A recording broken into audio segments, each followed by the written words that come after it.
विस्फोट होंगे, बेइंतहा ब्लास्ट होंगे, उत्तराखंड की धरती बचेगी भी कि नहीं?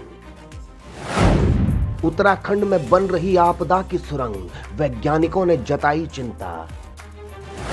देश में सबसे ज्यादा सुरंगों वाला पहाड़ी राज्य बनेगा उत्तराखंड, बड़ा खतरा सामने है।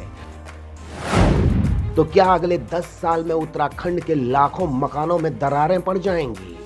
वैज्ञानिकों का कहना है कि पहाड़ों में जो परियोजनाएं चल रही हैं, हो सकता है वो बेहद जरूरी हों, लेकिन एक बात का ध्यान रखना होगा कि ये सब होने के बाद अगर कुछ न रहा तो क्या होगा?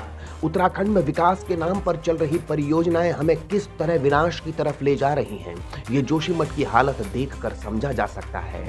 ऑल वेदर रोड हो, ऋषिकेश कर्णप्रयाग परियोजना या जल विद्युत परियोजनाएं, इनके लिए पहाड़ों का सीना चीर कर सुरंगें बनाई जा रही हैं, जो कि हर किसी को टेंशन दे रही है। अगले 10 साल में उत्तराखंड देश में सर्वाधिक रेल रोड सुरंग वाला प्रदेश होगा। फिलहाल यहां 18 सुरंग हैं, आगे 66 सुरंग और बनाई जानी है। इससे कनेक्टिविटी बढ़ेगी, लेकिन भूकंप और लैंडस्लाइड का खतरा भी बढ़ेगा। जोशीमठ का हाल सब देख ही रहे हैं। यहाँ जल विद्युत समेत अन्य परियोजनाओं के लिए पहाड़ ऐसे ही छलनी किए जाते रहे तो हालात बेहद खतरनाक हो जाएंगे। प्रदेश में ऋषिकेश कर्णप्रयाग रेल मार्ग का काम भी जोरों पर है। कहने को रेल मार्ग लोगों की सहूलियत के लिए बन रहा है, लेकिन आगे चलकर ये भी सहूलियत की जगह टेंशन की वजह बन सकता है।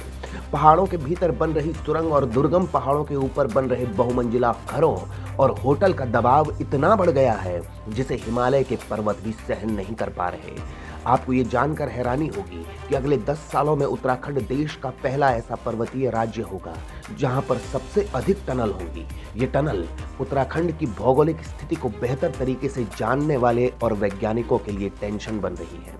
वैज्ञानिक चिंतित हैं। उनका कहना है कि जिस तरह से पर्वतों को खोदकर उनमें निर्माण हो रहे हैं, वो भविष्य के लिए ठीक नहीं है। ऋषिकेश कर्णप्रयाग रेल लाइन में लगभग 12 स्टेशन बनाए जा रहे हैं।